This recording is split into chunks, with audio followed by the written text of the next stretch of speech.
नमस्कार दोस्तों, स्वागत है। बने रहिए बनारसी अंचल के साथ। टीजीटी पीजीटी के प्रश्न पत्रों के लिए महत्वपूर्ण प्रैक्टिस पेपर जो कि एग्ज़ाम में आ सकते हैं। तो पहला प्रश्न, सूची 1 को सूची 2 से सुमेल करना है। पहला, गोलाकार घेराबंदी रिंग फेंस की नीति कब आई थी मित्रों? अनुमान लगाइए। 1765 से 1813।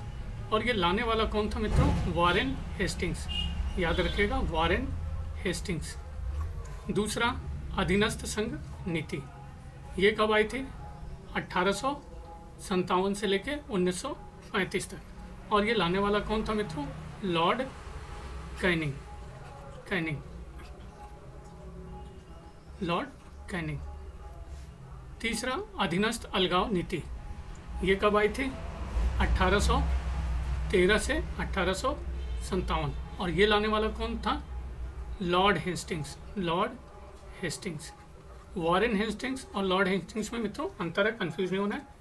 डी, समान परिसंघ की नीति, तो ये 1935 से 1947। और इसको लाने वाला लॉर्ड विलिंगटन। सही उत्तर आपका इसमें से सी। सेकंड, निम्नलिखित में से किसका संबंध ठगी के दमन के साथ है? Colonel Sleeman, Thomas Munro, Charles Metcalfe या लॉर्ड कॉर्नवालिस?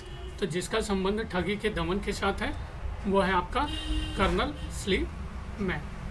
और ये जो कर्नल स्लीमैन था किसके समय में था मित्रों? आपके विलियम बेंटिक के समय में था। के समय में। और इसने लगभग कब तक ये ठगी प्रथा का अंत किया? 1837 तक लगभग अंत कर दिया। क्वेश्चन 3, भारतीय राष्ट्रीय कांग्रेस में किस स्थान पर फूट पड़ी थी? 1906 में कलकत्ता अधिवेशन, 1907 में सूरत अधिवेशन, 1908 में मद्रास अधिवेशन, उपयुक्त में से कोई नहीं। तो भारतीय राष्ट्रीय कांग्रेस में जिस स्थान पर फूट पड़ी थी वो है आपका, अनुमान लगाइए, 1907 का सूरत अधिवेशन। और इस अधिवेशन की अध्यक्षता किसने की थी मित्रों? तो अध्यक्षता की थी रास बिहारी बोस ने। उन्होंने अध्यक्षता की थी। क्वेश्चन 4, कथन और कारण का प्रश्न है, तो देख लीजिए। कथन ए, अंत में कांग्रेस के नेताओं ने भारत के विभाजन का प्रस्ताव स्वीकार कर लिया। सही या गलत? तो सही। कारण आर, वे आश्वस्त हो गए कि यही एकमात्र उपयुक्त समाधान बचा था। सही, गलत? तो सही। कह सकते हैं एक्सप्लेनेशन या व्याख्या के रूप में भी सही है। ए आर दोनों सही, ए की सही व्याख्या आर है। क्वेश्चन 5 देख लीजिए। निम्नलिखित में से कौन कौन कैबिनेट मिशन प्लान से जुड़े हुए थे? Lord Patrick Lawrence, Sir Stafford Cripps, Lord Wavell, A V Alexander, Sir Stafford Cripps एवं Lord Patrick Lawrence. Lord Wavell, Sir Stafford Cripps, A V Alexander, Lord Mountbatten, A V Alexander एवं लॉर्ड वोवेल। तो जो cabinet mission plan से जुड़े हुए थे वो हैं आपके मित्रों B, A V Alexander, Stafford Cripps, Lord Patrick Lawrence. और ये जो शिष्टमंडल था कैबिनेट मिशन का, ये किसके द्वारा बनाया था? प्रधानमंत्री क्लीमेंट एटली के द्वारा। कब? 19 फरवरी 1946। और पार्टी कौन सी थी मित्रों? Labour party. कौन सी पार्टी थी? लेबर पार्टी ने एक शिष्टमंडल भेजने की घोषणा की। क्वेश्चन 6, महायुद्ध में भारत का सहयोग सुनिश्चित करने के लिए निम्न में से किस वायसराय ने अगस्त ऑफर प्रस्तुत किया था? Lord Wavell, Lord Hastings, Lord Linlithgow या लॉर्ड माउंटबेटन? तो भारत का सहयोग सुनिश्चित करने के लिए जिस वायसराय ने अगस्त ऑफर प्रस्तुत किया था वो है आपका लॉर्ड लिनलिथगो। और ये कब प्रस्तुत किया गया था अगस्त ऑफर? ये मित्रों 8 अगस्त 1900, अनुमान लगाइए, 1940। क्वेश्चन 7, फिर से कथन और कारण का प्रश्न है। अभिकथन और तर्क। तो अभिकथन ए, 1939 में कांग्रेस द्वारा प्रांतों के मंत्रिमंडल से इस्तीफा देने के पश्चात शीघ्र ही मुस्लिम लीग ने मुक्ति दिवस मनाया। तो सही या गलत, अनुमान लगाइए। तो ये सही है। तर्क आर, अंबेडकर ने इसका समर्थन किया, सही या गलत? तो सही। एक्सप्लेनेशन या व्याख्या के रूप में ये गलत। तो कह सकते हैं यार दोनों सही, लेकिन आर की सही व्याख्या नहीं है। क्वेश्चन 8 पे आ जाइए।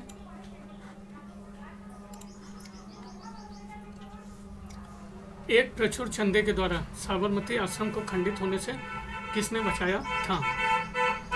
अंबालाल साराभाई, जीडी बिरला, जमनालाल बजाज, उपयुक्त में से कोई नहीं। तो एक प्रचुर चंदे के द्वारा साबरमती आश्रम को खंडित होने से बचाया गया आपके ए अंबालाल साराभाई। और इन्होंने लगभग कितना रुपया चंदा दान दिया था मित्रों? आपको बता दें 13,000 रुपये। 13,000 रुपये देकर खंडित होने से बचाया। क्वेश्चन 9, किस कांग्रेस अधिवेशन में यह निर्णय लिया गया कि प्रत्येक वर्ष 26 जनवरी को स्वतंत्रता दिवस मनाया जाएगा? कलकत्ता अधिवेशन 1928, कराची अधिवेशन 1931, लाहौर अधिवेशन 1929 या फिर उपयुक्त में से कोई नहीं। तो जिस कांग्रेस अधिवेशन में यह निर्णय लिया गया कि प्रत्येक वर्ष 26 जनवरी को स्वतंत्रता दिवस मनाया जाएगा, वो है आपका लाहौर अधिवेशन 1929 को। और यह अधिवेशन किया गया था मित्रों 31 दिसंबर 1929 को। और इसकी अध्यक्षता किसने की थी? जवाहरलाल नेहरू। और इसी अधिवेशन में कांग्रेस ने पूर्ण स्वराज का लक्ष्य भी निर्धारित किया। क्वेश्चन 10, कहाँ पर क्रोधित भीड़ ने पुलिस स्टेशन पर आक्रमण किया और जला दिया गया, जिससे 23 पुलिस वालों की मौत हो गई? फिरोजाबाद, इलाहाबाद, लखनऊ या उपयुक्त में से कोई नहीं। तो सही उत्तर क्या होगा? उपयुक्त में से कोई नहीं, क्योंकि यह कांड जो हुआ था वो हुआ था मित्रों कहाँ पे? गोरखपुर में। और कब हुआ था ये? 5 फरवरी 1922। और कमेंट में बताइएगा कि किस दिन यह आंदोलन, जो कह सकते हैं नॉन कोऑपरेशन था, उसको बंद किया गया इसी घटना की वजह से। तो 5 फरवरी को घटना हुई और किस दिन बंद किया गया? क्वेश्चन 11, भारतीय राष्ट्रीय कांग्रेस के 1916 के लखनऊ सत्र से संबंधित निम्नलिखित कथनों में से कौन सा सही नहीं है? कांग्रेस के 2 पक्ष पुनः एक हो गए। 1907 के बाद लखनऊ अधिवेशन में कांग्रेस पहली बार एकत्रित हुई। कांग्रेस और अखिल भारतीय मुस्लिम लीग के मध्य संबंध इतने खराब हो गए कि दोबारा ठीक न हो सके। और लखनऊ सत्र की अध्यक्षता AC मजूमदार ने की। तो भारतीय राष्ट्रीय कांग्रेस के 1916 के लखनऊ सत्र से संबंधित जो कथन सही नहीं है वो है आपका सी, सही नहीं है। बाकी सारे आपके सही हैं। क्वेश्चन 12, स्वदेशी आंदोलन के लिए जनमत तैयार करने के लिए एक स्वयंसेवी संगठन स्वदेश बांधव समिति का गठन किया गया था। रविन्द्रनाथ टैगोर, अरविंदो घोष, एस अब्दुल रसूल, अश्वनी कुमार दत्त। तो स्वयंसेवी संगठन स्वदेश बांधव समिति का गठन किया गया अश्वनी कुमार दत्त। और कब किया गया मित्रों? ये किया गया 6 अगस्त 1925 को। 6 अगस्त 1925 को। और कहाँ पे किया गया? बारी साल में। बारी साल में। क्वेश्चन 13, उस भारतीय क्रांतिकारी का नाम बताइए जिसने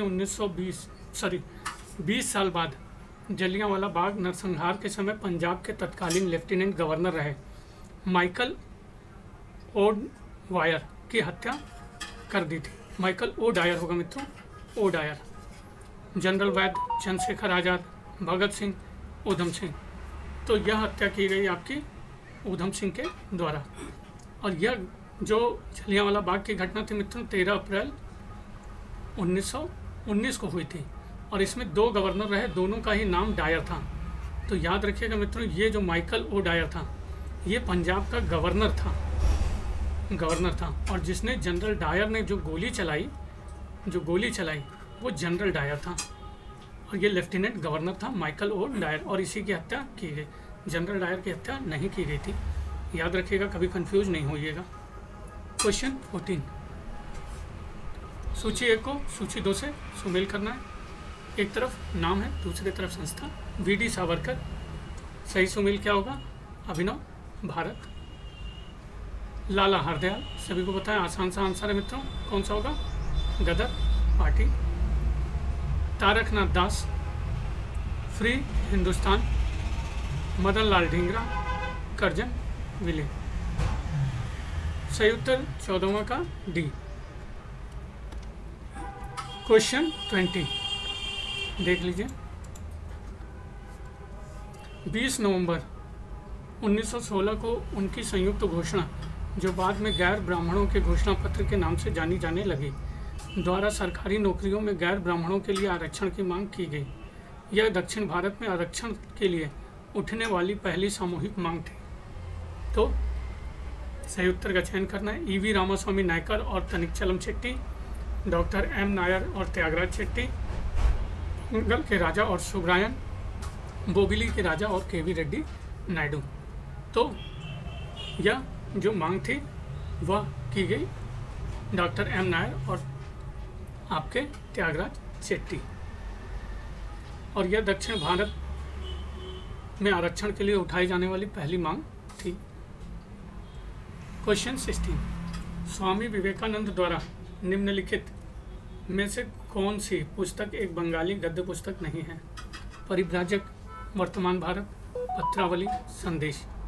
तो जो विवेकानंद द्वारा बंगाली गद्य पुस्तक नहीं है वह है आपकी डी, संदेश। बाकी सारी गद्य पुस्तक हैं। क्वेश्चन 17, किसने जागरूक हिंदुओं के लिए विरुद्ध याचना का आयोजन किया जो सती के जलाने के पक्षधर थे? अच्छा, राम मोहन रॉय, एम.जी. रानाडे, वी.एम. मालाबारी, उपयुक्त में से कोई नहीं। तो सही उत्तर है आपका राजा राम मोहन रॉय। और सभी को पता हो 1829 में मित्रों विलियम बेंटिक ने महत्वपूर्ण भूमिका निभाई थी सती प्रथा को खत्म करने के लिए। क्वेश्चन 18 देख लीजिए। निम्नलिखित में से किसने महिला शिक्षा में सुधार के लिए महिला आर्य समाज की स्थापना की? Pandita Ramabai, sister Nivedita, DK. Curve, GS. Agarkar. तो जिसने महिला शिक्षा में सुधार के लिए महिला आर्य समाज की स्थापना की वह है आपका ए, पंडिता रमाबाई। और ये कह सकते हैं ये कब किया गया था मित्रों? महिला आर्य समाज की स्थापना ये था 1882 में। कहाँ पर मित्रों? तो ये आपका था पूना में। कहाँ पर? पूना में।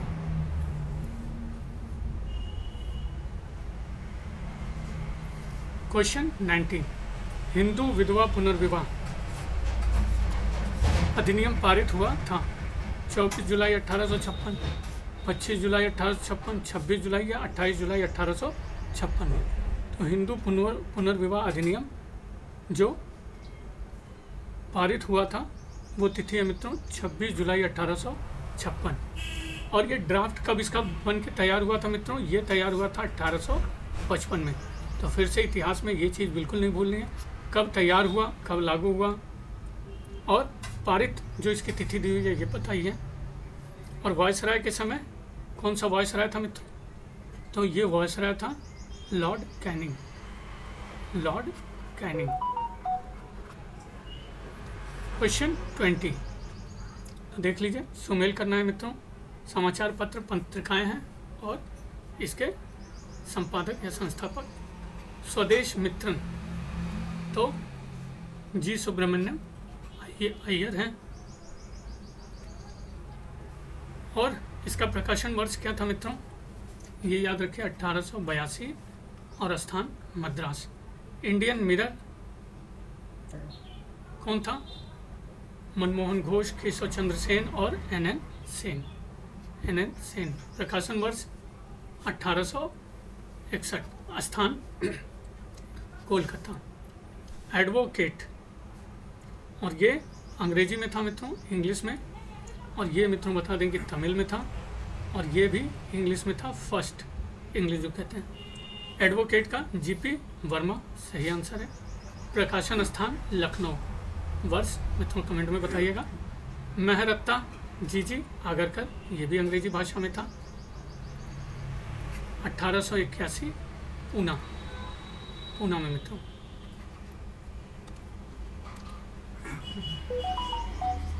क्वेश्चन 21,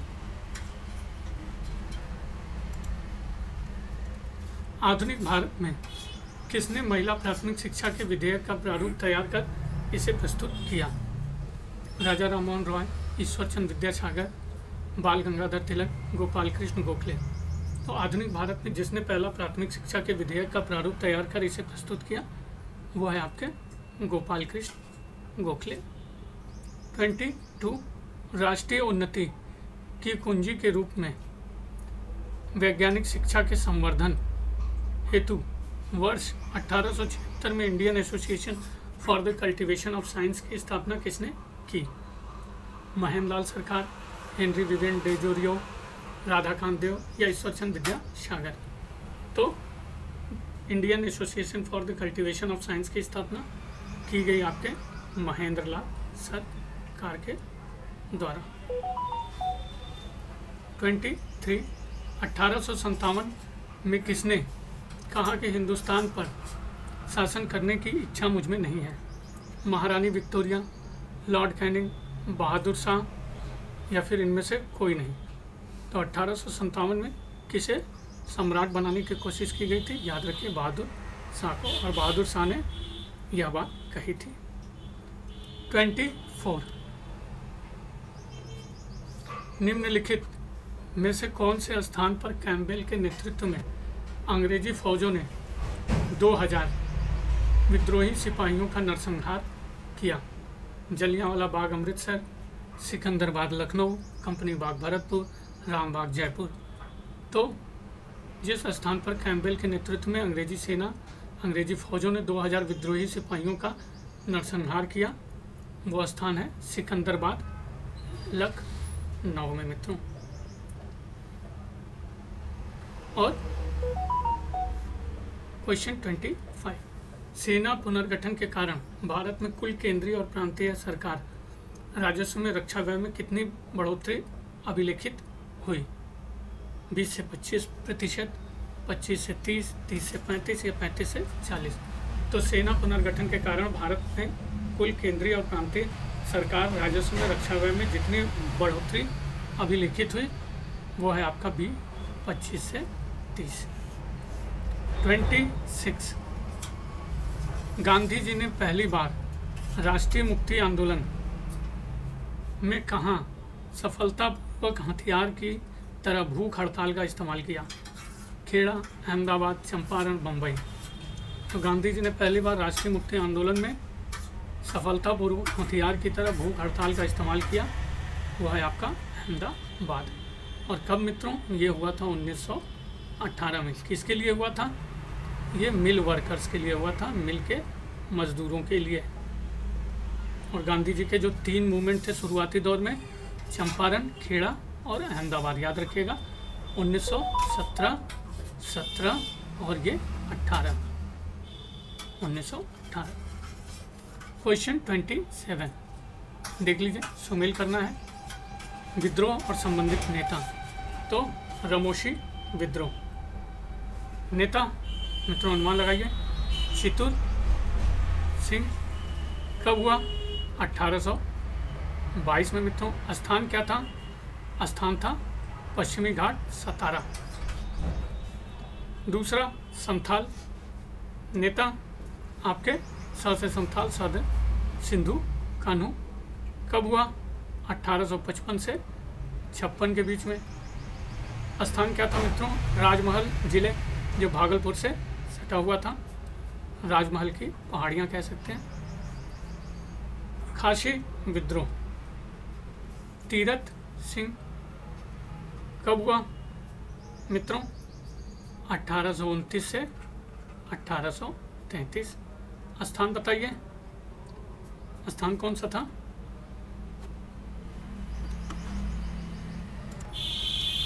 वो 1829 से 30, 1829 से 1833 मेघालय। अहोम विद्रोह मित्रों, इनसे संबंधित तो गोमधर कुंवर, और ये कब था मित्रों? 1828। कहाँ पर मित्रों? आसाम। 28 दामिन आई को से निम्नलिखित में कौन सी जनजाति संबंधित थी? संथाल, खासी, पहाड़िया या कोल?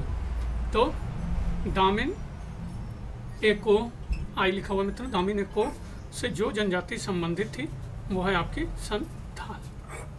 और इस आंदोलन को हूल भी कहा जाता था, जो कि सिंहभूम के निकट जो छोटा नागपुर है वहाँ पे उनका बाहुल्य क्षेत्र था। 29 भारत में अंग्रेज औद्योगिक नीति सही अर्थ में डैश नीति है? गतिहीन विकास,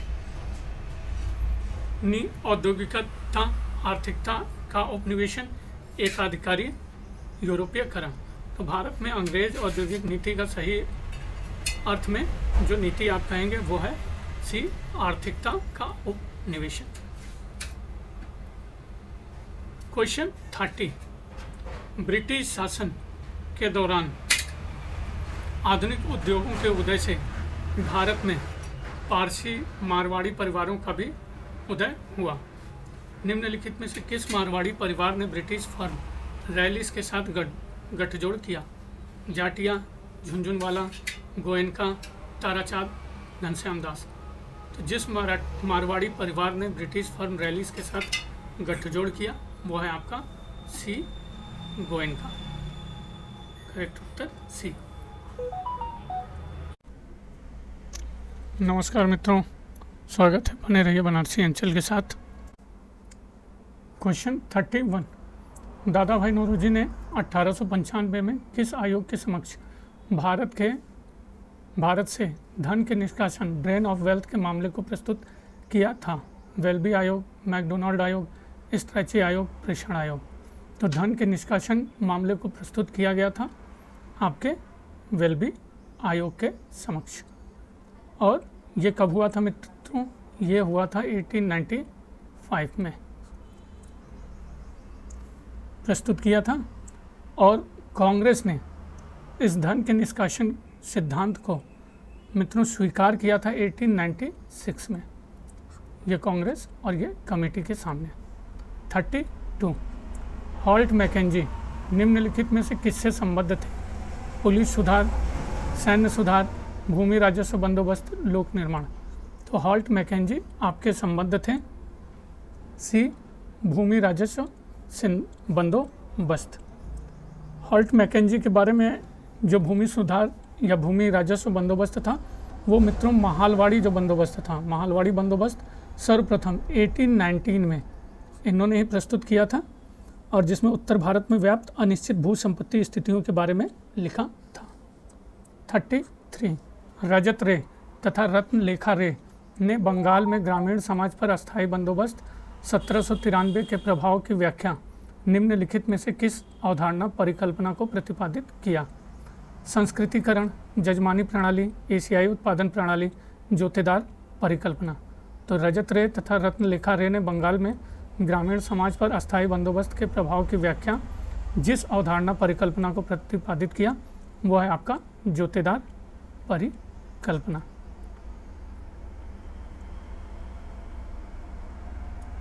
क्वेश्चन 34 देख लीजिए, सुमेल करना है। एक तरफ अधिकारी है, एक तरफ भू राजस्व प्रणाली। थॉमस लॉ, तो थॉमस लॉ जो भू राजस्व प्रणाली थी वो कौन सी थी?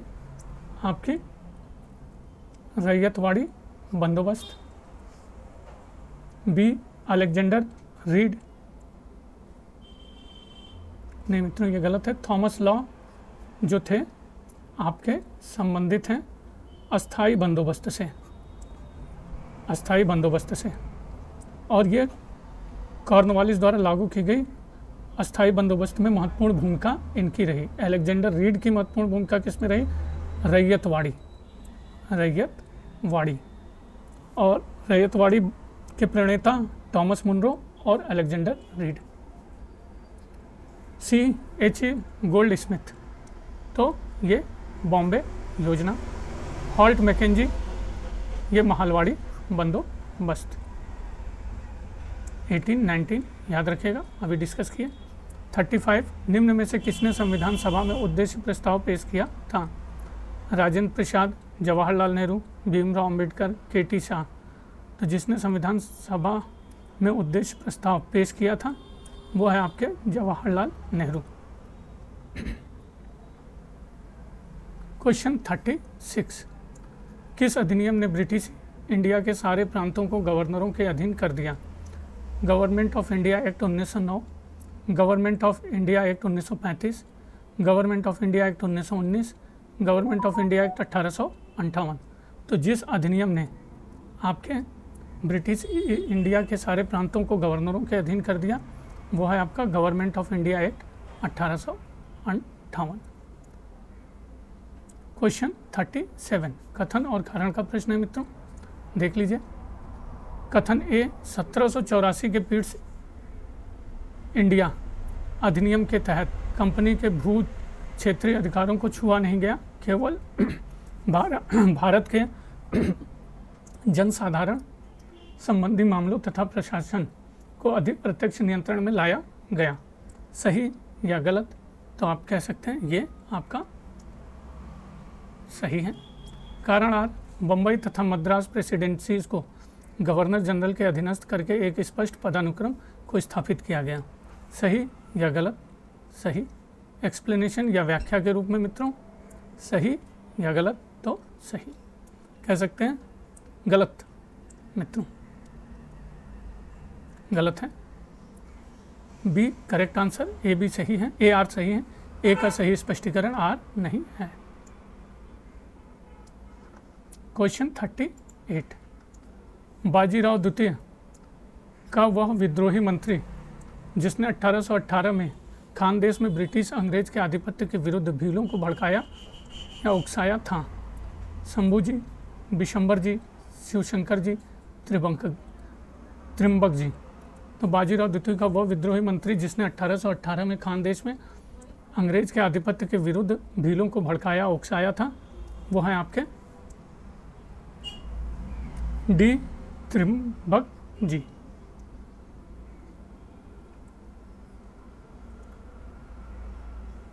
थर्टी 39, सूची 1 का सूची 2 से सुमेल करना है। पहला पूना, देख लीजिए। पूना आपका सुमेल होगा पेशवा। ग्वालियर, ग्वालियर सिंधिया। नागपुर, नागपुर भोसले। बड़ौदा गायकवाड़। सही उत्तर आपका ए। क्वेश्चन 40, निम्नलिखित में से कौन सी तिथि को इंग्लिश ईस्ट इंडिया कंपनी को शाह आलम द्वितीय से दीवानी का अधिकार प्राप्त हुआ? 30 जनवरी 1765, 17 मार्च 1765, 12 अगस्त 1765 या 5 फरवरी 1766। तो जिस तिथि को इंग्लिश ईस्ट इंडिया कंपनी को शाह आलम द्वितीय से दीवानी का अधिकार प्राप्त हुआ वह है आपकी सी 12 अगस्त 1765। क्वेश्चन 41, निम्नलिखित में से किस ब्रिटिश रेजिडेंट की रिपोर्ट पर फरवरी 1856 में अवध का विलय हुआ? Colonel Richmond, Colonel Outram, Sir W H. Sleeman, Captain Shakespeare. जिस ब्रिटिश रेजिडेंट की रिपोर्ट पर फरवरी 1856 में अवध का विलय हुआ वो है कर्नल आउटरम। 42, डेनमार्क में भारतीय व्यापार हेतु 1620 ईस्वी किस जिले में अपना केंद्र स्थापित किया था? मालाबार, नागपट्टनम, तंजौर या फिर सूरत। तो डेनमार्क में भारतीय व्यापार हेतु 1620 ईस्वी में जिस जिले में अपना केंद्र स्थापित किया वो है आपका तंजौर। क्वेश्चन 43, अंग्रेज ईस्ट इंडिया कंपनी ने वर्ष 1623 तक निम्नलिखित स्थानों पर फैक्ट्रियां स्थापित की? बड़ौदा, कलकत्ता, हैदराबाद, भरूच, अहमदाबाद, आगरा और मसूलीपट्टनम।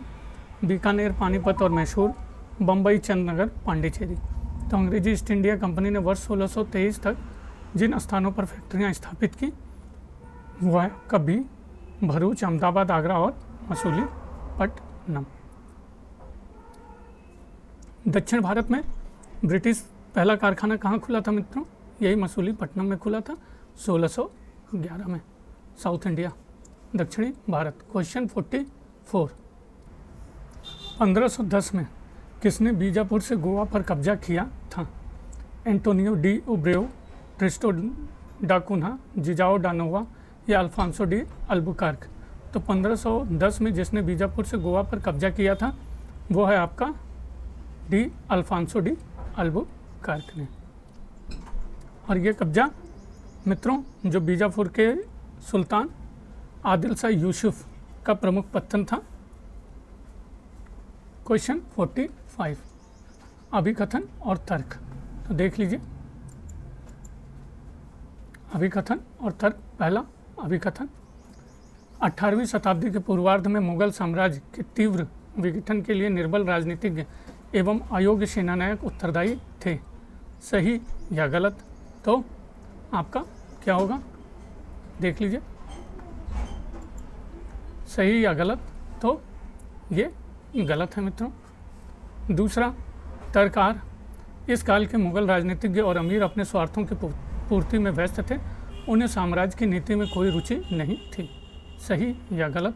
तो ये आपका सही। नेक्स्ट 46,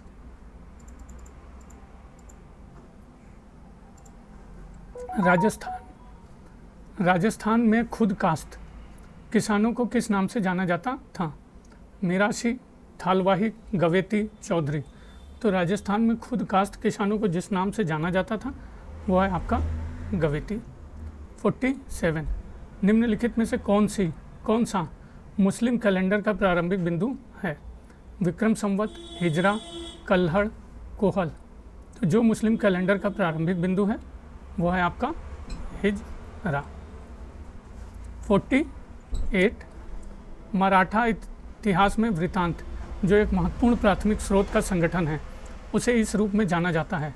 ताम्रपत्र, पोथी, बही या बाखर? तो मराठा इतिहास में वृत्तांत जो एक महत्वपूर्ण प्राथमिक स्रोत का संगठन है उसे जिस रूप में जाना जाता है वो है आपका डी बाखर। 49, राजा राम की मृत्यु के बाद 1701 में मराठा राज्य के प्रतिनिधि बने? रामचंद्र पंत, शंकर मल्हार, परशुराम त्रिम्बक, नेताजी पालकर। तो राजा राम की मृत्यु के बाद 1701 में जो मराठा राज्य के प्रतिनिधि बने वो हैं आपके परशुराम त्रिम्बक। क्वेश्चन 50 सुमेल करना है। लेखक और ग्रंथ से संबंधित प्रश्न मित्रों, तो देख लीजिए।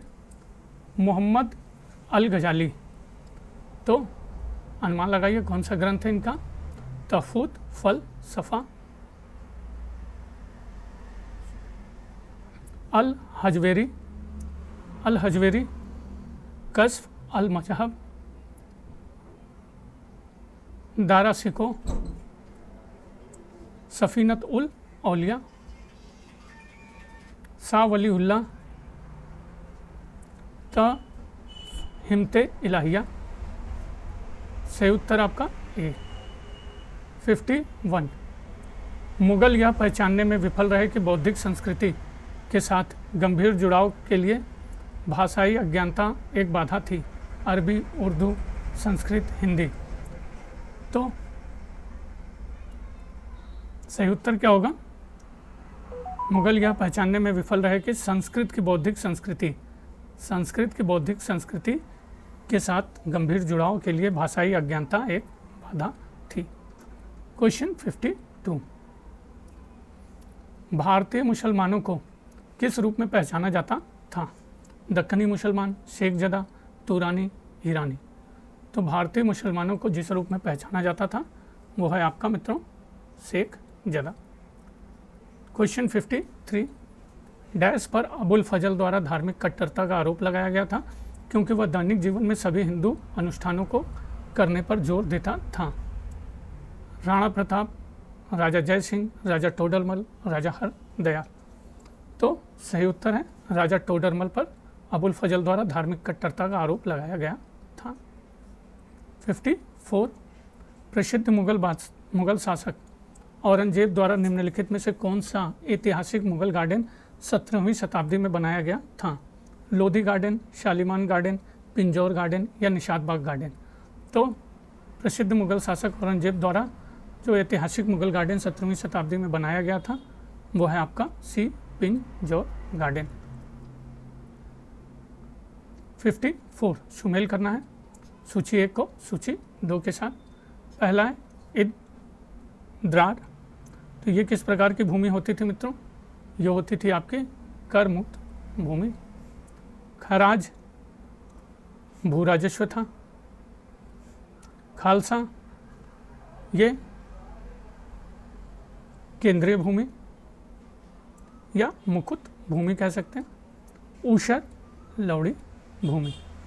सही उत्तर बी। 56 अकबर के शासन में कौन से भू क्षेत्रों का आकलन पूर्ण दरों पर किया जाता था? पोलज, पड़ौती, चाचर, बंजर। तो अकबर के शासन में जो भू क्षेत्रों का आकलन पूर्ण दरों पर किया जाता था वो है आपके पोलज और पड़ौती पर। 57 भारत में 16वीं शताब्दी में मुगल काल में डैश ने आधुनिक मशीनीकृत उद्योगों की स्थापना करनी शुरू की। फ्रेंच, स्पेनिश, पुर्तगाली, ब्रिटिश। तो किसने मशीनीकृत उद्योगों की स्थापना करनी शुरू की 16वीं शताब्दी में? वो है आपका सी पुर्तगाली। 58 शब्द और अर्थ सुमेल करना है।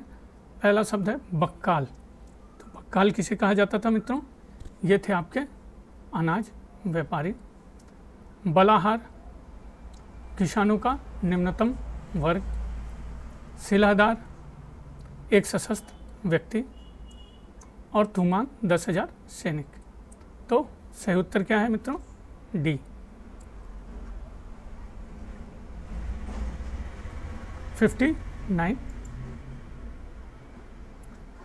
मुगल सरदारों के बीच निम्नलिखित में से कौन से 2 गुट हैं? खुदकास्ट, पाहीकास्ट, ईरानी, तुरानी, शाही, राजसी, मुगल, तिमरुड। तो मुगल सरदारों के बीच जो 2 गुट हैं वो हैं आपके ईरानी और तुरानी। क्वेश्चन 60 औरंगजेब के शासनकाल की घटनाओं को काल क्रमानुसार व्यवस्थित करना है। मेवाड़ की संधि, गुरु तेग बहादुर की शहादत, जजिया लगाना, संभाजी को कैद करके उसकी हत्या करना। तो देख लीजिए 60 का कैसे सुमेल होगा। पहले मेवाड़ की संधि कब हुई थी? याद लगाइए 1681 को। गुरु तेग बहादुर की शहादत ये कब हुई थी मित्रों?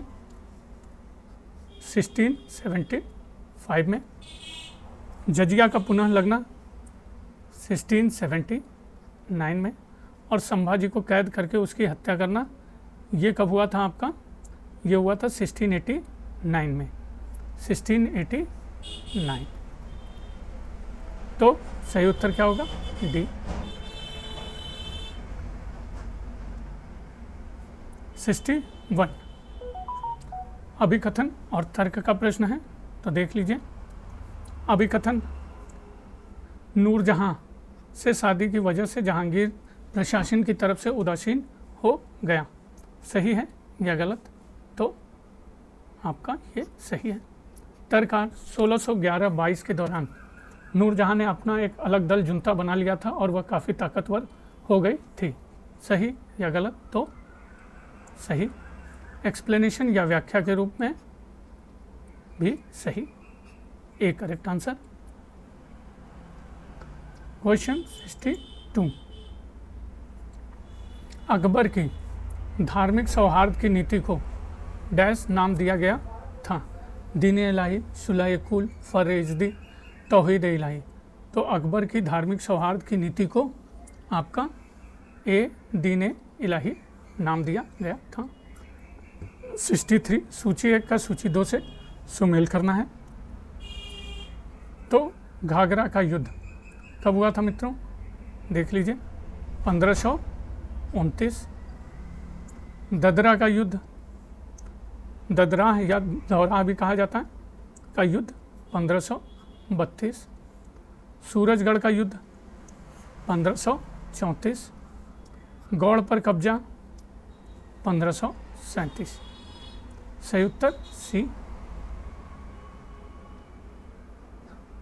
क्वेश्चन 64, 1528 में बाबर के आक्रमण के समय चंदेरी पर किसका अधिकार था? चंद्रसेन, चंदन राय, मेदिनी राय, सूरसेन। तो 1528 में बाबर के आक्रमण के समय चंदेरी पर आपके अधिकार था मेदिनी राय का। और जो 1528 में चंदेरी का युद्ध हुआ था, इस युद्ध में मेदिनी राय की पराजय हुई थी और बाबर ने इसी युद्ध में जिहाद का नारा भी दिया था मित्रों। क्वेश्चन 65, पुस्तक और विषय वस्तु सुमेल करना। ए निजामी ए अंजुम, तो निजामी अंजुम हिंदू फलित ज्योतिष, तुहफतुल हिंद हिंदू छंदशास्त्र और अलंकार, दबिस्तान मजाहिब भारत के विभिन्न धर्म और संप्रदाय, रिसाला मिकदरिया तात्कालिक मापतौल से संबंधित।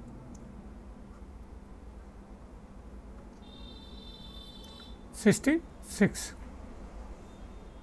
इब्न बतूता ने पान और नारियल का विस्तार से वर्णन क्यों किया? उन्हें ये दोनों उत्पाद बहुत पसंद थे। वे चाहते थे इन दोनों पेड़ों को संरक्षित किया जाए। इन दोनों पेड़ों से बनी औषधि से पेट का गंभीर दर्द ठीक हो जाता है, उपयुक्त में से कोई नहीं। तो इब्न बतूता ने पान और नारियल का विस्तार से वर्णन किया, इनमें से कोई नहीं सही उत्तर है, क्योंकि मुख्यतः बहुत से लोग इन वस्तुओं से अपरिचित थे, इसीलिए इब्न बतूता ने इनका विस्तार से वर्णन किया। क्वेश्चन 67 देख लीजिए। बर्नी के बारे में निम्नलिखित कथनों पर विचार करना है। ए उसने तारीख बरमकियान नामक ग्रंथ लिखा। बी इतिहास को उच्च वर्ग के अध्ययन का विषय माना था। उसकी कालक्रम के प्रति रुचि नहीं थी।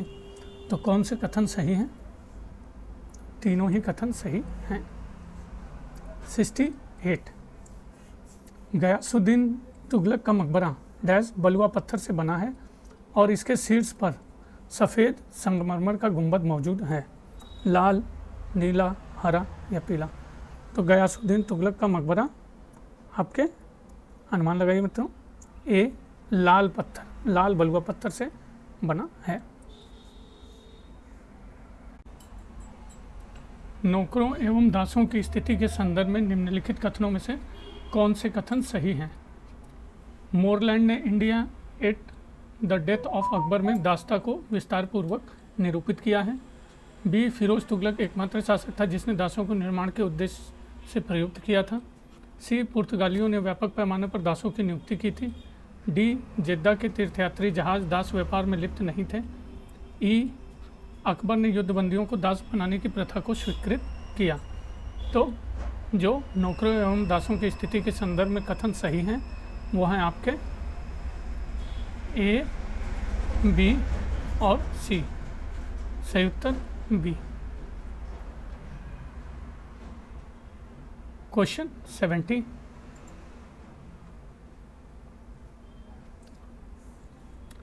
सल्तनत काल के दौरान मध्य और पश्चिम एशिया के साथ भूमि व्यापार किसके हाथों में था? मुल्तानी, गुजराती, तमिल और कलिंग। तो सल्तनत काल के दौरान मध्य और पश्चिमी एशिया के साथ भूमि व्यापार जिनके हाथों में था वो हैं आपके ए, गुजराती। अभिकथन और कारण का प्रश्न मित्रों। अभिकथन ए दिल्ली के सल्तनत काल में शासकीय अधिकारियों का व्यवहार शरीयत द्वारा संचालित होता था। तो 70 का मित्रों ए होगा, बी गलत है। 70 का ए, 71 का। तो दिल्ली के सल्तनत काल में शासकीय अधिकारियों का व्यवहार शरीयत द्वारा संचालित होता था। तो ये क्या है, सही है या गलत है? अनुमान लगाइए। कारण आर राज्य का ध्येय संपूर्ण देश को दारुल हर्ब से दारुल इस्लाम में परिवर्तित करना न था। तो देख लीजिए कौन सा सही है और कौन सा गलत। तो ये मित्रों आपका है ए सही है और आर गलत है। क्वेश्चन 72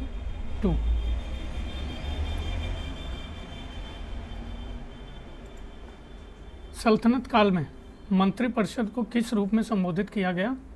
मुशरिफ ममालिक, दीवान विजारत, मजलिस खलफत या मुस्तौफी है ममालिक।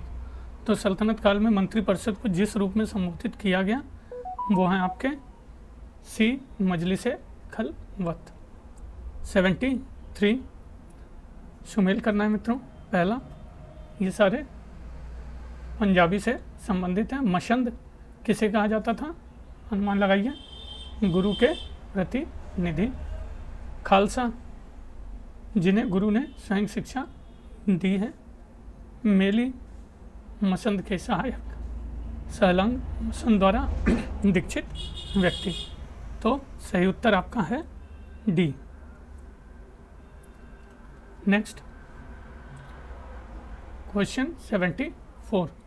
संत बनने से पहले गुरु नानक ने कौन से पेशे की शिक्षा हासिल की थी? दुकानदार, सैनिक, जुलाहा, मुनीम। तो संत बनने से पहले गुरु नानक ने जिस पेशे की शिक्षा हासिल की थी वो है आपका मुनीम। 75 अखबार अल अख्यार में उल्लिखित भारत में पहली सूफी महिला निम्नलिखित में से कौन सी थी? बीबी सारा, बीबी रस्ती, बीबी फातिमा शाम, बीबी शरीफा। तो अखबार अल अख्यार में उल्लिखित भारत में पहली सूफी महिला जो थी आपकी है ए बीबी सारा। 76 विजयनगर साम्राज्य में पालीगर शब्द किसके लिए प्रयोग किया जाता था? मुख्य वास्तुकार, कलाकार, व्यापारी, सेना रैंक के अधिकारी। तो पालीगर शब्द जिसके लिए प्रयुक्त होता था वो है आपका सेना के अधिकारी। 77 देख लीजिए।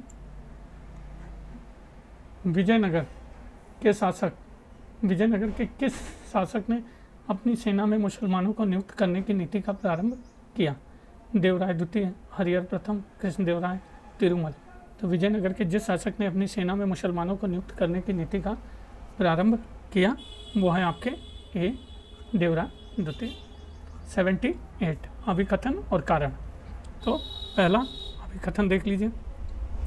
फिरोज शाह बहमनी के समय से दक्कनी हिंदू बहमनी प्रशासन में प्रमुख भूमिका में आ गए। सही है मित्रों, तो ये आपका सही है। कारण आर, फिरोज शाह बहमनी ने प्रशासन में बड़े पैमाने पर हिंदुओं को शामिल किया। सही है, तो ये भी सही है। एक्सप्लेनेशन या व्याख्या के रूप में सही है, तो सही है। 79 निम्नलिखित सुल्तानों में से किसने शिक्षा में व्यावसायिक पाठ्यक्रम लागू किया? बलबन, अलाउद्दीन खिलजी, मोहम्मद बिन तुगलक, फिरोज शाह तुगलक। तो जिन सुल्तानों में से जिसने शिक्षा में व्यावसायिक पाठ्यक्रम लागू किया वो हैं आपके डी फिरोज शाह तुगलक। 80 शुमेल करना है अलाउद्दीन खिलजी के सेनापति और उनकी उपाधि। तो देख लीजिए। Almas bag, Ulugh Khan, Malik हिजाबुद्दीन, Zafar Khan, Malik Sanjar Al Khan, Malik Jaleshwari, Nusrat Khan. A correct answer. 81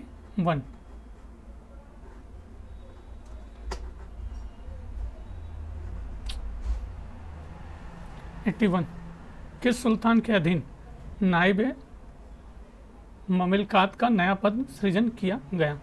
Muizuddin Bahram Shah, Ruknuddin Firoz, Alauddin Masood Shah. उपयुक्त में से कोई नहीं।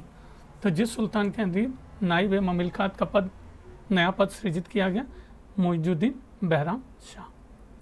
कथन और कारण का प्रश्न है मित्रों, तो इसको देख लीजिए। पहला कथन ए, कथन ए 14वीं सदी का मध्य प्रायद्वीप में माबर और बंगाल की स्वतंत्रता तथा विजयनगर साम्राज्य और बहमनी सल्तनत की स्थापना का साक्षी था। सही या गलत? तो ये सही। तर्ककार मोहम्मद तुगलक अपने शासन के अंतिम वर्षों में क्षेत्रीय शक्तियों के प्रति नर्म हो गया और उसने उन्हें अधिक स्वायत्तता प्रदान की। सही या गलत? तो बताइए क्या होगा? ये आपका गलत है। 83, महमूद ने अपने आसपास कवियों का समूह एकत्रित कर रखा था जिन्होंने अनेक रचनाएं संकलित की। उनमें से सबसे उत्कृष्ट कवि कौन था? अल-बरूनी, फिरदौसी, जहीज या तबरी?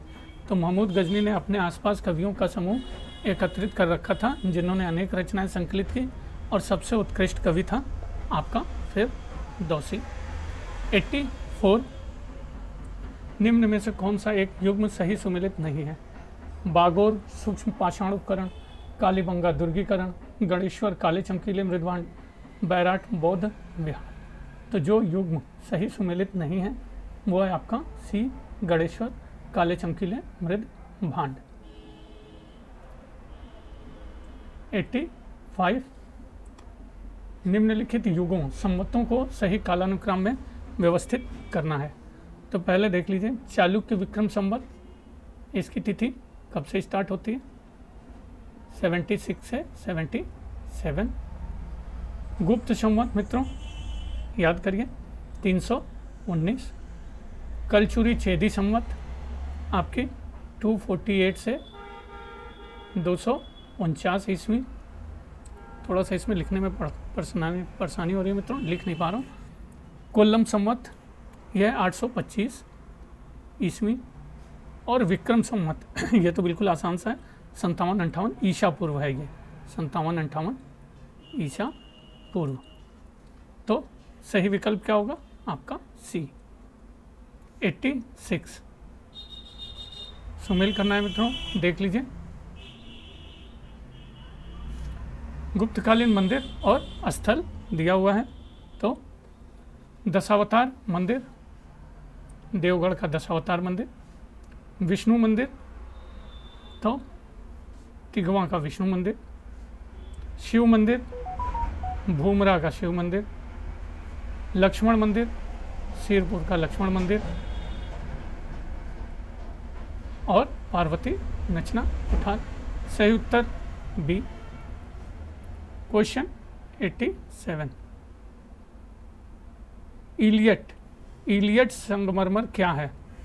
तो देख लीजिए, इलियट मार्बल्स को मित्रों अमरावती मार्बल्स भी कहा जाता है। सांची से मूर्तिकला के जो पैनल मद्रास में रखे गए, भरूच से मूर्तिकला के जो पैनल मद्रास में रखे गए, अमरावती से मूर्तिकला के जो पैनल मद्रास में रखे गए, उपयुक्त में से कोई नहीं। तो 87 सी। अभी मैंने बताया इलियट मार्बल्स को आपका अमरावती मार्बल्स भी जाना जाता है। इलियट मार्बल्स इसलिए कहते हैं क्योंकि इलियट ने इसकी खोज मित्रों, सर वाल्टर इलियट ने इसकी खोज 1840 में की। इस मूर्तिकला के पैनल तमिलनाडु के यहाँ पे हैं, रखे गए हैं। 88, चारण चरित्र लिखने के लिए निम्नलिखित में से किस सामग्री का उपयोग किया गया? कपड़ा, पेपर, ताड़ का पत्ता, उपयुक्त में से एक से अधिक। तो चारण चरित्र लिखने के लिए जिस सामग्री का उपयोग किया गया वो है एक से अधिक मित्रों। कविचंद्र बरदाई द्वारा लिखित पृथ्वीराज रासो एक चारण ग्रंथ है। चारण चरित्र कपड़ा और ताड़ के पत्तों पर लिखा जाता था। 89, दक्षिण भारतीय किस कवि की रचना सीधे पढ़ने पर रामायण और उल्टी पढ़ने पर महाभारत की कथा का वर्णन करती है? भामा, भारवी, भरत मुनि, दंडे? तो दक्षिण भारतीय जिस कवि की रचना सीधे पढ़ने पर रामायण और उल्टी पढ़ने पर महाभारत की कथा का वर्णन करती है वो है मित्रों दंडे। क्वेश्चन 90, निम्नलिखित परमार शासकों में से किसने निर्वाण नारायण की उपाधि ग्रहण की थी? मुंज, भोज, उदयादित्य, नरवर्मन? तो परमार शासकों में से जिसने निर्वाण नारायण की उपाधि ग्रहण की थी वो है आपके डी नरवर्मन। 91, 738 ईस्वी में किस गुर्जर शासक ने अरबों को पराजित किया था? नागभट्ट, पुलकेशिन द्वितीय, मिहिर भोज, वत्सराज? तो जिस गुर्जर शासक ने अरबों को 738 ईस्वी में पराजित किया वो है आपके नागभट्ट। नागभट्ट प्रथम का कार्यकाल कितना था मित्रों? 730 से 756 ईस्वी। याद रखिएगा। ग्वालियर लेख से ये पता चलता है कि उसने अरबों को पराजित किया था। जो मलेच्छ शासक बोले गए मित्रों उनकी सेना को इसने नष्ट किया था। कौन सा अभिलेख? ग्वालियर अभिलेख। ठीक है, ग्वालियर का अभिलेख।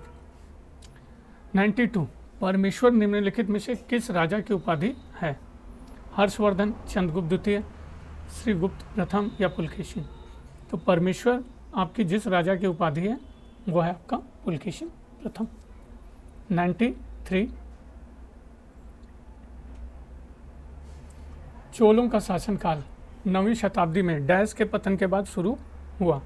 राष्ट्रकूट, पांड्य, पल्लव, चालुक्य? तो चोलों का शासनकाल 9वीं शताब्दी में जिसके पतन के बाद शुरू हुआ वो है आपका पल्लव। 94 चोल राजवंश की किस शैव भक्ति कृति में प्रचलित त्रिपुरांतक कहानी प्राप्त होती है? तेवरम, शिवराम, टेक्कल, त्रिमूर्ति संहिता? तो चोल राजवंश की जिस शैव भक्ति कृति में प्रचलित त्रिपुरांतक कहानी प्राप्त होती है वो है आपका ए तेवरम। 95 निम्नलिखित में से कौन सा स्थल संगम ग्रंथों में जवाहरात और आभूषण कारीगरी के लिए प्रसिद्ध था? वांजी, कोडुमनाल, कांची, वरैयूर?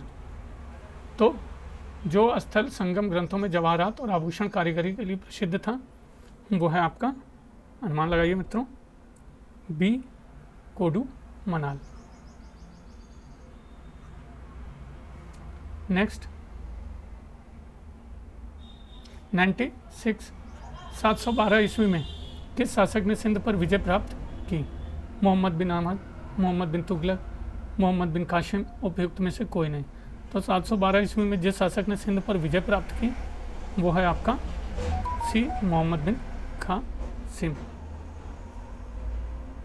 और इसने कहाँ आक्रमण किया? तो मित्रों इसने सिंध पर आक्रमण किया और कासिम ने देवल, निरून, सेहवान को विजित किया। 97 किसने ब्राह्मणों और बौद्ध भिक्षुओं को बराबर संरक्षण दिया और दोनों को उदारता से भिक्षादान भी दिया? राज्यवर्धन, प्रभाकर वर्धन, हर्षवर्धन? उपयुक्त में से कोई नहीं। तो जिसने ब्राह्मणों और बौद्ध भिक्षुओं को बराबर संरक्षण दिया और दोनों को उदारता से भिक्षादान भी दिया वो है आपका सी हर्षवर्धन। 98 कन्नौज के राजा हर्षवर्धन ने शासन किया 600 से 647 ईस्वी, 606 से 647 ईस्वी, 609 से 647 ईस्वी या उपयुक्त में से कोई नहीं। तो कन्नौज के राजा हर्षवर्धन ने आपका शासन किया 600 से 647 ईस्वी। 99 मिताक्षरा के अनुसार पुत्र को पैतृक संपत्ति में अधिकार होता है उसको जन्म लेते ही, उसके पिता के संन्यास ग्रहण करने के बाद, पिता की मृत्यु के बाद या माता पिता दोनों की मृत्यु के बाद। तो मिताक्षरा के अनुसार पुत्र को पैतृक संपत्ति में अधिकार होता है उसके जन्म लेते ही।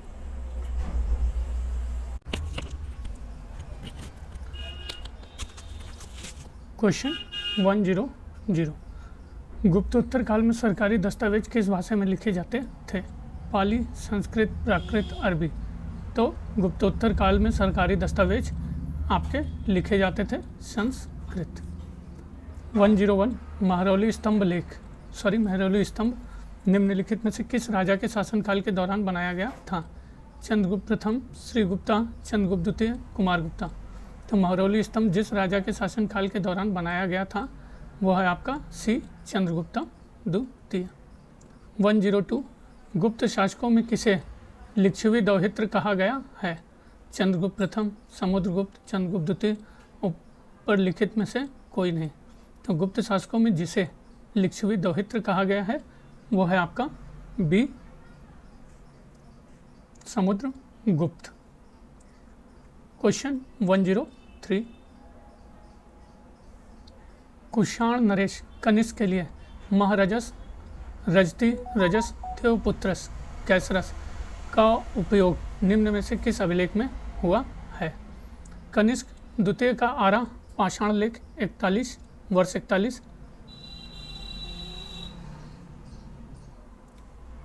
कनिष्क प्रथम का मूर्ति पीठ का अभिलेख वर्ष 11, कनिष्क प्रथम का मथुरा मूर्ति पीठ का अभिलेख वर्ष 23, वासुदेव का मथुरा मूर्ति पीठ का अभिलेख वर्ष 80। तो कुषाण नरेश कनिष्क के लिए इस उपाधि का प्रयोग जिस अभिलेख में हुआ है वो है आपका ए कनिष्क द्वितीय का आरा पाषाण लेख वर्ष 41। 104 निम्न में से किस अभिलेख में भारतवर्ष का सर्वप्रथम उल्लेख मिलता है? अशोक का 13वां शिलालेख, समुद्रगुप्त का इलाहाबाद स्तंभ अभिलेख, खारवेल का हाथी गुम्फा अभिलेख, स्कंदगुप्त का भीतरी अभिलेख। तो जिस अभिलेख में भारतवर्ष का सर्वप्रथम उल्लेख मिलता है वो है आपका सी, खारवेल का हाथी गुम्फा अभिलेख। क्वेश्चन नंबर 105, पुष्यमित्र शुंग द्वारा आयोजित अश्वमेध यज्ञ किसने संपादित किया था? तारानाथ, आप स्तंभ, पातंजलि, भागभद्र। पुष्यमित्र शुंग द्वारा आयोजित अश्वमेध यज्ञ आपके संपादित किया गया था पातंजलि द्वारा। 106, मौर्य प्रशासन में जनगणना का लेखा रखने वाला अधिकारी था? निधायक, नागरक, दायक या प्रतिग्राहक। तो मौर्य प्रशासन में जनगणना का लेखा रखने वाला अधिकारी था आपके बी, नागरक। क्वेश्चन नंबर 107, सुमेल करना है, देख लीजिए सूची 1 का सूची 2 के साथ। अशोक काल का कला और स्थान।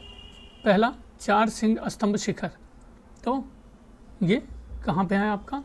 सारनाथ, उत्तर प्रदेश।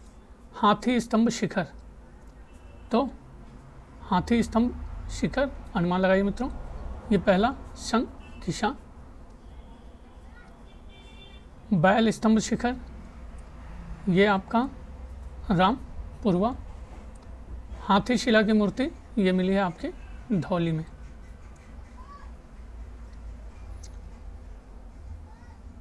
क्वेश्चन 108, मेगस्थनीज किसके शासनकाल में भारत आया था? चंद्रगुप्त मौर्य, समुद्रगुप्त, पुष्यमित्र शुंग, उपयुक्त में से कोई नहीं। तो मेगस्थनीज आपके जिसके शासनकाल में भारत आया था वो है आपका चंद्रगुप्त मौर्य। क्वेश्चन 109,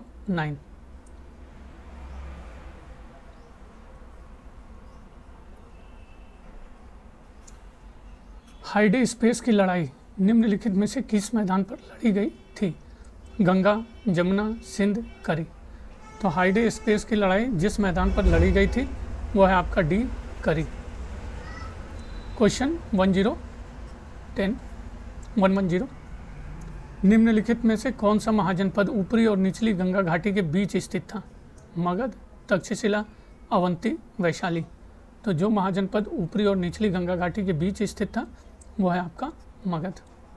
क्वेश्चन 111, नल ईरा दिव्य प्रबंधम किसकी रचनाओं का एक संकलन है? सगुण संत कवि, अलवार, निर्गुण संत कवि, उपयुक्त में से कोई नहीं। तो नलीरा दिव्य प्रबंधन जिसकी रचनाओं का एक संकलन है वो है आपका बी, अलवार। क्वेश्चन 112, डैश सुत्त पिटक का एक हिस्सा है जो भिक्षुणियों द्वारा रचित छंदों का संग्रह है? अशोकावधान, दीपवंश, महावंश, थेरी गाथा। तो सुत्त पिटक का एक हिस्सा है जो भिक्षुणियों द्वारा रचित छंदों का संग्रह है वो है आपका थेरी गाथा। क्वेश्चन 113, पौमाचर्यम निम्नलिखित में से किस कथा का जैन रूपांतर है?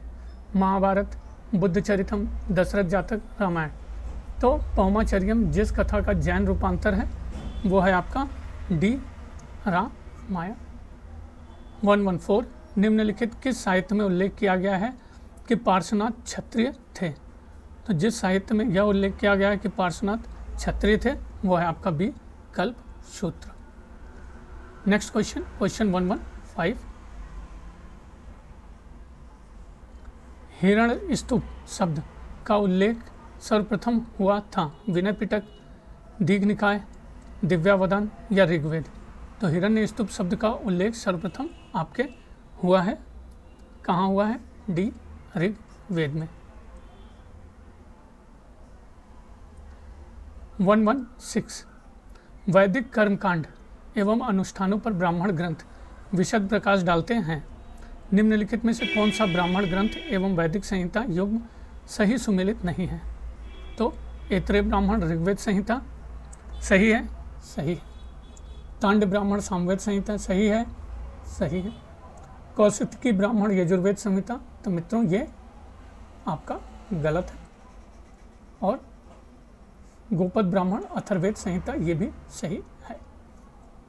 Next question 117, 117। हड़प्पा सभ्यता के पश्चात झूकर संस्कृति के अवशेष कहाँ मिले? उत्तर भारत, गुजरात, चन्नूदड़ो, रोपड़। तो हड़प्पा सभ्यता के पश्चात झूकर संस्कृति के अवशेष आपके मिले हैं सी, चन्नूदड़ो। 118। इनमें से कौन सिंधु घाटी सभ्यता का एक तटीय बंदरगाह थे? लोथल, अल्लादीनो, बालाकोट, विकल्पों में सभी। तो जो सिंधु सभ्यता का एक तटीय बंदरगाह था वो है आपका लोथल, बालाकोट, अल्लादीनो, मतलब सभी। 119। सिंधु सभ्यता के किस स्थल से अलंकृत फर्श प्राप्त हुई है? लोथल, कालीबंगा, मोहनजोदड़ो, रंगपुर। तो सिंधु सभ्यता के जिस स्थल से अलंकृत फर्श प्राप्त हुई है वो आपके हैं बी, कालीबंगा। क्वेश्चन 120। मजबूत पानी के लिए बांधों से घिरे गबरबंद या नालों की विशेषता हड़प्पा संस्कृति के किस भाग में थी? सिंध, सुतकागेंडोर, राजस्थान, बलूचिस्तान। तो मजबूत पानी के लिए बांधों से घिरे गबरबंद या नालों की विशेषता हड़प्पा संस्कृति के जिस भाग में थी वो है आपका डी, बलूचिस्तान। 121। भारत में शैल चित्रों की खोज प्रथमतः किसके द्वारा की गई थी? V S. Wakankar, Yashodhar Mathpal, Erwin Neumayer, A C L. Carlleyle. तो भारत में शैल चित्रों की खोज प्रथमतः जिसके द्वारा की गई थी वो है आपका डी, ए.सी.एल. कार्लाइल। क्वेश्चन 122। निम्नलिखित में से कौन सा प्राचीन भारत के एक उपकरण परंपरा से नहीं जुड़ा है? तो नहीं पे विशेष ध्यान रहेगा मित्रों। मोस्टेरियन, अचुलियन, ओल्डोवान, ग्रेशियन। तो जो प्राचीन भारत के एक उपकरण परंपरा से नहीं जुड़ा है वो है ग्रोशियन, बाकी सारे जुड़े हैं। 123। निम्नलिखित में से कौन एक पुरातात्विक अवशेषों की तिथि निर्धारण की प्रविधि नहीं है? सोनार संवेदन प्रविधि, थर्मोल्यूमिनेसेंस, ताप संदीप्ति विधि, त्वरित संहति स्पेक्ट्रोमिति, इलेक्ट्रॉन स्पिन अनुवाद या रेजोनेंस विधि। तो जो एक पुरातात्विक अवशेषों के तिथि निर्धारण की प्रविधि नहीं है वो है आपकी सोनार संवेदन प्रविधि। नेक्स्ट क्वेश्चन पे आ जाइए 124।